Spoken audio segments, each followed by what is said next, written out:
तो आज सुबह-सुबह का मौसम था कुछ ऐसा और फिर मम्मी ने कर दी थी किचन पे लिपाई और मैं और नेहा नहा के तैयार हो गए थे और ये पेंटिंग मैंने पिछले साल बनाई थी जो कुछ अच्छी नहीं बनी थी पर ठीक थी।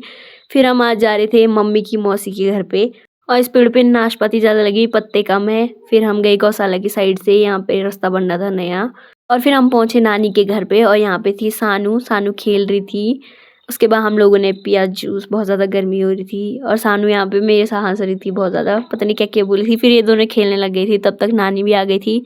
फिर मम्मी और नानी बैठ के गप्पे मार रहे थे और सानू यहाँ पे कुरकुरा खा रही थी, मुझे भी खिला रही थी। उसके बाद हम लोगों ने खाना खाया, खाना खाने के बाद थोड़ा आराम किया और सानू भी थी यहाँ पे, पता नहीं क्या-क्या बोल रही थी, इसकी भाषा ही समझ नहीं आ रही थी। फिर उठ के हमने लोगों ने पी चाय और चाय पीने के बाद सानू करी थी यहाँ पे अपना मेकअप, इतनी सारी लिपस्टिक लगाई दी थी मुँह पे। फिर हम लोग वहाँ से आ गए थे, सानू भी आ रही थी हमारे घर पे।